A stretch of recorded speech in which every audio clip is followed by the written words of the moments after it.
Hello, welcome to my YouTube channel career flex. My name is Ganesh. So इस video में आप thumbnail देख के जान चुके होंगे कि ये वीडियो किस बारे में है। So study in USA.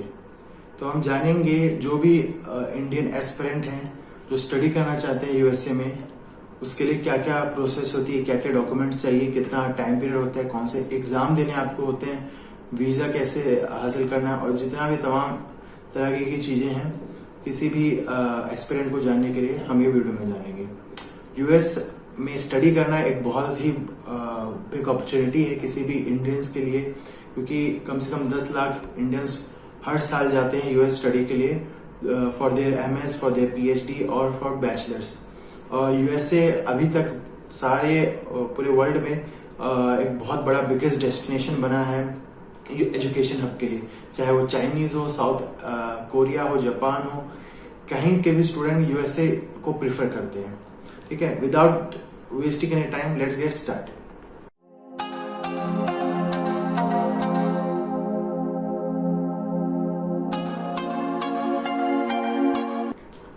अगर आप यूएस स्टडी करना चाहते हैं तो सबसे इंपॉर्टेंट फैक्टर होता है आपका लोकेशन।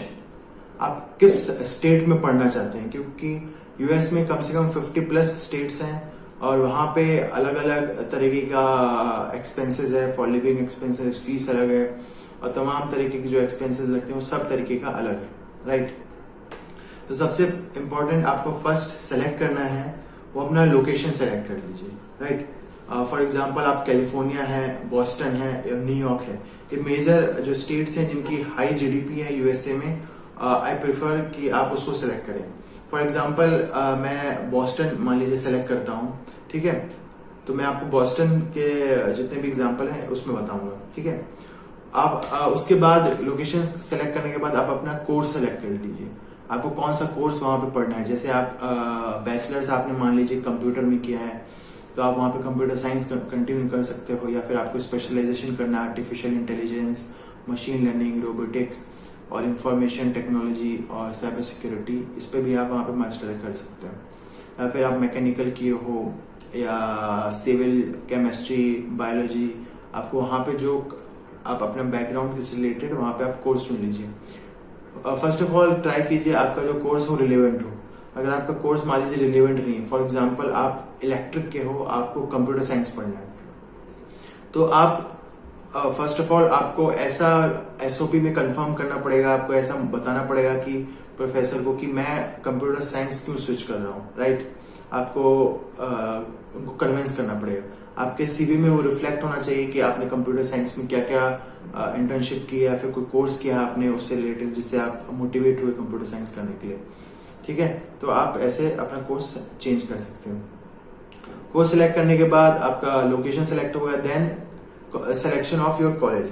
फॉर एग्जाम्पल मैंने बॉस्टन सेलेक्ट किया है स्टेट, तो बॉस्टन में कौन कौन से कॉलेजेस हैं।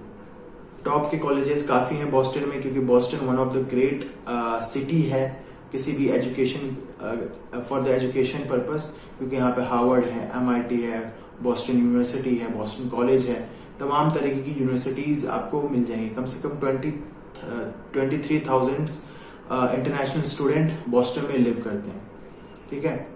उसके बाद आपका मेन पर्पस है कॉलेज सिलेक्शन करने के बाद आप उस कॉलेज के पोर्टल पे जाइए, उस कॉलेज की वेबसाइट पे जाइए। कॉलेज की वेबसाइट पे जाके देखिए कि वो कॉलेज आप कंप्यूटर साइंस कोर्स ऑफर कर रहा है या नहीं कर रहा। उसकी रैंकिंग देखिए उस कॉलेज की, क्या वो कॉलेज टॉप 100 कॉलेज और टॉप 50 कॉलेज में वो आता है या नहीं आता, जो यूएस के टॉप 50 और टॉप 100 कॉलेजेस।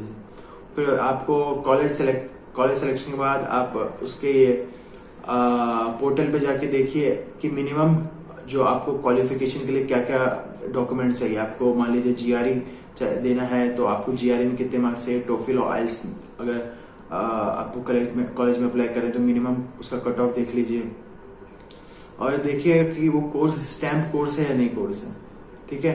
अगर वो स्टैम्प कोर्स है तभी आप अप्लाई कीजिए, अगर वो स्टैम्प कोर्स नहीं है तो डोंट अप्लाई, राइट। उसके बाद आपको इम्पोर्टेंट चीज़ देखनी है कि वो कोर्स का ड्यूरेशन कितना है, 2 साल का है या फिर कितने मंथ का है या 1 साल का है, वो मंथ देखिए, ठीक है। ये सबसे इंपॉर्टेंट फैक्टर्स हैं जो आपको कंसिडर करना है किसी भी कोर्स को सिलेक्ट करने के लिए in a particular university, right.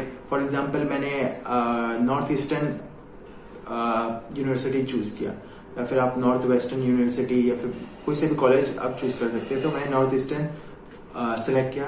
Then मैं उसके टैब में गया, कोर्स ऑफर्ड और प्रोग्राम ऑफर्ड। प्रोग्राम ऑफर्ड में गया, फिर वहाँ पे डिफरेंट कॉलेजेस मिलेंगे जहाँ पे आपको मे बी सिविल का एक डिपार्टमेंट अलग होगा, साइबर सिक्योरिटी का डिपार्टमेंट अलग होगा, इंफॉर्मेशन टेक्नोलॉजी और उसका और डाटा साइंस और डाटा एनालिटिक्स का एक डिपार्टमेंट होगा। कॉलेज अलग होंगे, डिफरेंट यूनिवर्सिटीज़ में डिफरेंट डिपार्टमेंट होते हैं। तो उस वेबसाइट में जाके आपको उनके पोर्टल में जाके देखना है कि वो कोर्स किस डिपार्टमेंट में है और उस डिपार्टमेंट में वो कोर्स का क्या क्या सिलेबस है, राइट। फॉर एग्जांपल मैं कंप्यूटर साइंस में गया हूँ, कंप्यूटर साइंस में क्या सिलेबस है, उनका सिलेबस आप चेकआउट कीजिए कि आपको कितने ऑप्शन मिल रहे हैं, कितने क्या क्या आपको पढ़ाया जाएगा पूरे 2 साल में, आप क्या क्या अपॉर्चुनिटी मिलेगी, कोऑप क्या क्या मिल सकते हैं, right. Co-op is very important factor. और आपको इंटर्नशिप उस एरिया में किस तरीके की मिल सकती है, उस एरिया में कौन कौन सी कंपनी लाई करती है, तो ये आपको सारा कंसिडर करना पड़ेगा बिफोर अप्लाइंग टू कॉलेजेस। तो आपने कॉलेज सेलेक्ट कर लिया, आपने कॉलेज का कॉलेज सेलेक्ट कर लिया, कोर्स सेलेक्ट कर दिया, सिलेबस जान लिया, आपको क्या ऑप्शन मिलेंगे जान लिया। Then most important factor, 90% of the colleges जो हैं यूएसए में, अगर आपको वहाँ पे मास्टर करना है 90 to 80%, वहाँ पे आपको 2 एग्जाम देने पड़ते हैं। फर्स्ट ऑफ ऑल एक है GRE, देन सेकेंड है IELTS और TOEFL। GRE is a very very universal exam who want to go for the master in USA। काफ़ी कोर्सेज GRE रिक्वायर्ड नहीं होते हैं, आप देखना पड़ेगा वो आपको वेबसाइट में कॉलेज की। दूसरा एग्जाम है IELTS और TOEFL। IELTS और TOEFL आपको अगर किसी भी इंग्लिश स्पीकिंग कॉलेज में और जाना है या फिर आपको स्टेट में जाना है, जैसे ऑस्ट्रेलिया है, USA है, कनाडा है, UK है, आपको IELTS और TOEFL देना ही पड़ेगा, राइट।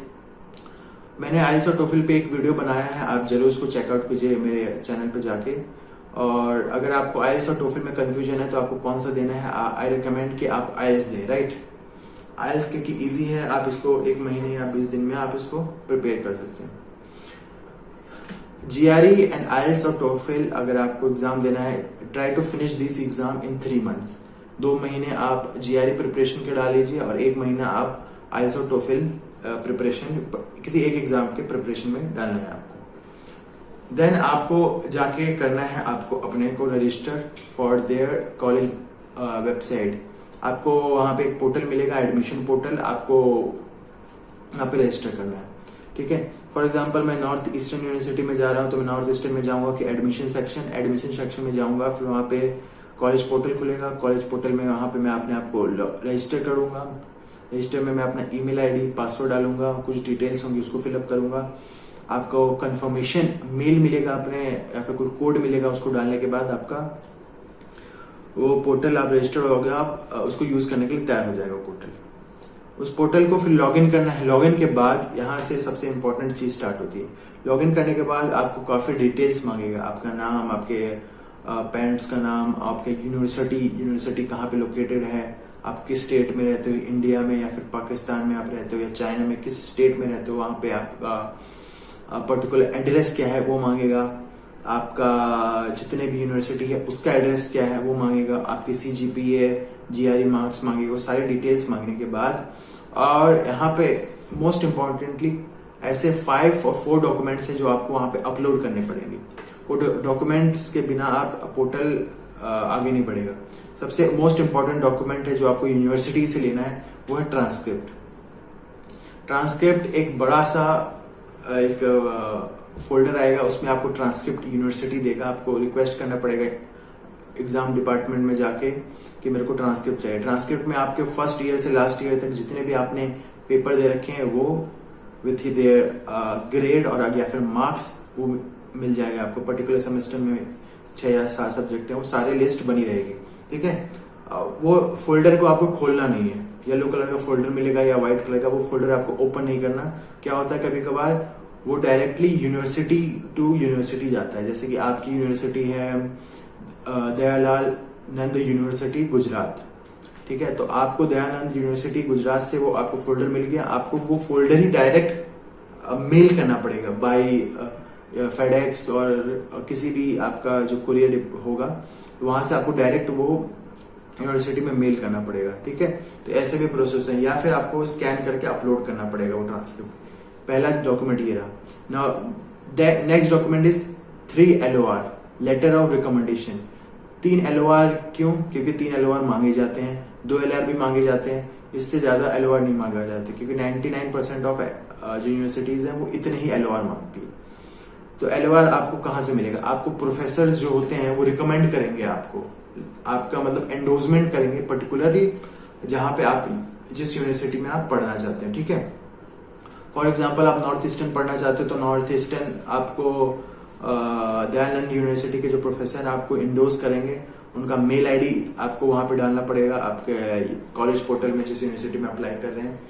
तो जैसे मान लीजिए आपका अमित कुमार एक प्रोफेसर है, तो अमित कुमार @delluniversity.edu आप ये ईमेल आईडी आप वहाँ पे डालेंगे। 3 प्रोफेसर का आप ईमेल आईडी डालेंगे, तो ये प्रोफेसर के ईमेल आईडी पे एक लिंक जाएगा, ये लिंक से आपका LOR वो सबमिट करेंगे तो डायरेक्ट यूनिवर्सिटी को सबमिट हो जाएगा।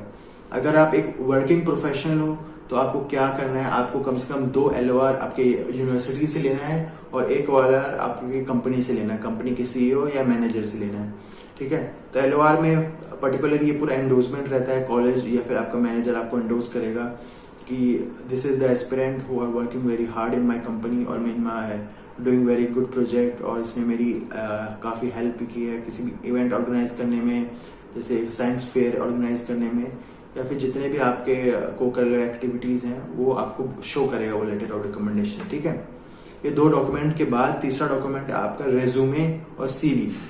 रेज्यूमे और CV आपका जितने एकेडमिक प्रोफाइल है वो सारा बताएगा, जैसे आपने कॉलेज कहाँ से किया है, आपका स्कूलिंग कहाँ से हुआ है, आपके कितने इंटर्नशिप या फिर किसी कंपनी में आप काम कर रहे हैं वो बताएगा, आपने कितने सर्टिफिकेट अर्न किए हैं वो बताएगा, और आपके एक्स्ट्रा को-करिकुलर एक्टिविटीज़ बताएगी। मोस्ट इम्पॉर्टेंटली कि ओवर एग्जैजरेट मत कीजिए आप अपने CV या फिर किसी भी डॉक्यूमेंट को, जो आप हैं वो सीधा से लिखिए, क्योंकि काफ़ी क्या होता है जितने भी आपके डॉक्यूमेंट्स ये सारे इंटरलिंक होते हैं। फॉर एग्जांपल आपने CV में लिखा है कि मैंने दिस प्रोजेक्ट बनाया है, पर LOR में आप किसी और प्रोजेक्ट का नाम लिख रहे हैं कि मैंने ये प्रोजेक्ट प्रोफेसर के साथ बनाया, तो पूरा गड़बड़ा जाएगा। ठीक है, आपके जितने भी डॉक्यूमेंट्स होते हैं वो सारे एक दूसरे से लिंक होते हैं। ठीक है, तो ये मोस्ट इम्पॉर्टेंटली ये बहुत आप इम्पोर्टेंट फैक्टर याद रखिएगा। ठीक है, और को-करिकुलर एक्टिविटीज़ आप कम से कम 3 या 4 अपने को-करिकुलर एक्टिविटीज़ रखिए, जैसे कि मैंने किसी भी साइंस फेयर में पार्टिसिपेट किया है, मेरे को इतना प्राइज़ मिला है, और जितने भी हैकाथॉन होते हैं उसमें आपने पार्टिसिपेट किया है, अगर आप किसी भी मेंबर रहे हैं किसी भी क्लब के, साइंस क्लब के, या फिर आप अपने डिपार्टमेंट के किसी भी क्लब के मेंबर रहे हैं, आपने कंट्रीब्यूट किया कुछ, वो आप लिख सकते हैं। ठीक है, now next document is your SOP. The SOP is most important document for your study in MS, for your study in your university. SOP और motivation letter, statement of purpose, आप क्यों ये यूनिवर्सिटी सेलेक्ट किए, आपको क्या motivate किया ये course select करने के लिए, आपने क्या काम किया था पूरे अपने 3 साल में कि हम आपको ये यूनिवर्सिटी और ये पर्टिकुलर कोर्स में हम आपको एडमिशन दे, ये आपको लिखना पड़ेगा। ठीक है, आपको ये क्या आपने प्रोजेक्ट बनाए हैं जिससे आप मोटिवेट हुए हैं। फॉर एग्जांपल मान लीजिए आप इलेक्ट्रिकल के हैं, आपको CS में चाहिए एडमिशन, आप SOP में लिखते हैं कि I have done numerous amount of projects on the computer science with a mixture of electrical devices. This helped me to achieve the great success, and because of that I motivated to select computer science. Then after your SOP को अच्छे से बनाइए। SOP में बहुत ज़्यादा time लगाइए, कम से कम 1 हफ्ता या 10 दिन या 15 दिन, जितना टाइम लगा सकते हैं लगाइए। एक डॉक्यूमेंट आप रश में मत कीजिए, हर डॉक्यूमेंट में कम से कम 3-4 दिन लगाइए। LOR में लगाइए, आपके CV में लगाइए, आपका SOP में लगाइए। ठीक है, ये डॉक्यूमेंट। उसके बाद आता है आपका पासपोर्ट जो है वो बहुत इंपॉर्टेंट डॉक्यूमेंट है, आप बिना पासपोर्ट के जा नहीं पाएंगे। फिर आपके पासपोर्ट के बाद आता है GRE और IELTS, ये 2 एग्ज़ाम जो आपको देने हैं। For the admission in USA universities. आपको जीआरई रिपोर्ट करना पड़ता है फ्रॉम द पोर्टल, ईटीएस की पोर्टल से आपको रिपोर्ट करना पड़ेगा फॉर पर्टिकुलर यूनिवर्सिटी। लाइक आप नॉर्थ ईस्टर्न में जा रहे हैं तो नॉर्थ ईस्टर्न में आप रिपोर्ट कीजिए, आप बॉस्टन में जा रहे हैं तो बॉस्टन में आपको उसका कोड रहेगा यूनिवर्सिटी का वहाँ पे ईटीएस पोर्टल में, and then from there you have to report the your IELTS and your GRE marks. किसी भी यूनिवर्सिटी का, जैसे हार्वर्ड की यूनिवर्सिटी का कोड रहता है, वहाँ से आपको करना पड़ेगा। For the reporting the charge will be $20 and for the TOEFL there will be $15 और $12 का चार्ज रहेगा, ठीक है। देन आफ्टर ये सारे डॉक्यूमेंट प्रिपेयर, सारे डॉक्यूमेंट अपलोड करने के बाद, जितने भी डिटेल है उस पोर्टल में फिल करने के बाद आप फाइनल पेमेंट करेंगे, ठीक है। फाइनल पेमेंट पर्टिकुलरली किसी भी यूनिवर्सिटी का $50 to $200 के आसपास होता है, इसी के बीच में होगा। काफी मैंने देखा है कि काफी यूनिवर्सिटी $25 चार्ज करती है, काफी यूनिवर्सिटी 175 करती है, कोई $100, कोई $70, ऊपर नीचे रहता है। काफी यूनिवर्सिटीज जो होती हैं एक पर्टिकुलर कोर्स के लिए, मान लीजिए आपने एक यूनिवर्सिटी में 2 कोर्स के लिए अप्लाई किया, तो 2 कोर्स के लिए आपको अलग अलग पेमेंट करना पड़ेगा, राइट। और दोनों के लिए अलग अलग बार आपको फिल अप करना पड़ेगा details. You have to register for once only and you have to fill up the details multiple time, and because उसका एसओपी, उसका एलओआर और उसके जितने भी सीवी के जो चेंजेस है वो आपको करके सबमिट करना पड़ता है, राइट। तो आपको फाइनल पेमेंट करने के बाद यहाँ पे आपका काम खत्म हो गया, राइट। अब जब फाइनल पेमेंट करने के बाद कम से कम 1 महीने से 3 महीने के बीच आपका लेटर आएगा, आपका रिजेक्शन और एक्सेप्टेंस लेटर आएगा। आपको first of all congratulation for your acceptance, या फिर आप we are sorry we can not give you admission, ये इस तरीके के मेल आते हैं, ठीक है। मान लीजिए आप एक्सेप्ट हो जाएंगे, 99% चांसेस है कि आप हो ही जाएंगे। आपको कितनी यूनिवर्सिटी अप्लाई करना है? 5 यूनिवर्सिटीज अप्लाई करना है, ठीक है। तो आप कम से कम 2 या 1 यूनिवर्सिटीज में हो ही जाएंगे, ठीक है ना। आपको कम से कम मिनिमम 5 यूनिवर्सिटीज अप्लाई कीजिए, ठीक है। तो आपके पास एक्सेप्टेंस लेटर आएगा। एक्सेप्टेंस लेटर के बाद आपको कुछ सवाल पूछे जाएंगे कि आप ये यूनिवर्सिटी सेलेक्ट करना चाहते हैं नहीं, क्या आप यूनिवर्सिटी से अपना सीट का जो पेमेंट होता है वो करना चाहते हैं नहीं। आपको पहले सेलेक्ट करना है yes I accept my acceptance letter, then you have to pay amount, may be $100, $200, $500 और $2000। आपको वो अमाउंट पे करना है। अमाउंट को पे करने के बाद आपका सीट कंफर्म हो जाएगा। सीट कंफर्म के बाद आप वहां पे एडमिशन ले चुके हैं, ये सब कुछ हो चुका है, आप वहां पे आप सीट कंफर्म हो चुके हैं। देन उसके बाद आपको एक I-20 फॉर्म के लिए फिर उसके बाद आपका एक I-20 फॉर्म प्रिपेयर होगा। I-20 फॉर्म आपको कब प्रिपेयर होगा? जब आप उनको शो करेंगे कि I have a proper expensive, मेरे पास प्रॉपर मनी है, मेरे पास प्रॉपर बजट है टू लिव इन यूएस से, मेरे ट्यूशन कवर हो सकता है, मेरा मेडिकल जो इंश्योरेंस है वो कवर हो सकता है, और जितना भी उस पर्टिकुलर एरिया का रेंट है या फिर जितने भी पर्टिकुलर जो स्टैंडर्ड चार्जेस होंगे वो सारा उसमें बताया होगा। उस तरीके के आपको डॉक्यूमेंट या फिर लोन सेक्शन लेटर या फिर किसी भी सीए से प्रिपेयर करके वो आपको अपलोड करना पड़ेगा उनके पोर्टल में। Then from there they will give you I-20 letter, I-20 form, sorry I-20 letter, I-20 form. I-20 form is the important document because I-20 form is also confidential document। आप किसी से share मत कीजिए I-20, क्योंकि इसी से आपको अपना वीजा के लिए अप्लाई करना है, ठीक है। I-20 फॉर्म अपने एजेंट से मत कीजिए। I-20 फॉर्म अगर मेरे से अप्लाई करें तो मेरे को भी मत शेयर कीजिए। बस आपको I-20 मिल गया, इसमें आपकी सारी डिटेल रहेगी, आपकी कॉलेज, आपका कॉलेज में आपका कॉलेज का डिटेल रहेगा कि मेरे को इसमें एडमिशन फॉल में आपने अप्लाई किया है या फिर आपने स्प्रिंग के लिए अप्लाई किया, आपको कोर्स डिटेल और जितनी भी तमाम डिटेल होगी with QR code and all other things you have to be cautious about before entering into USA। I-20 के बाद आपको फिर US वीजा के लिए जाना पड़ेगा। US वीजा के लिए आपको एप्लीकेशन अप्लाई करनी पड़ेगी फ्रॉम देयर वेबसाइट। वीजा के लिए अप्लाई कीजिए। अब वीजा के लिए भी आपको अपना रजिस्टर करना पड़ेगा। डॉक्यूमेंट्स में जो फिलअप करनी है, फिलअप करने के बाद आपका I-20 की डिटेल्स मांगेगी, आपका कॉलेज की डिटेल्स, आपका एक्सपेंसेस, जितने भी सारी डिटेल है वीजा के लिए अप्लाई करने के बाद आपको फीस पेमेंट करना पड़ेगा, सारी फीस डॉलर में रहती है, राइट। फिर उसके बाद आपका एक सीट अलॉटमेंट हो जाएगा कि आपको ये सीट अलॉट हो गया, इस दिन आपको आना पड़ेगा इस पर्टिकुलर टाइम में। अगर आपने यूएस एम्बेसी सेलेक्ट किया है, आपको कहाँ पे आपको यूएस एम्बेसी चाहिए, मुंबई चाहिए, चेन्नई चाहिए, हैदराबाद चाहिए, दिल्ली चाहिए, आपको वहाँ पे जाना पड़ेगा।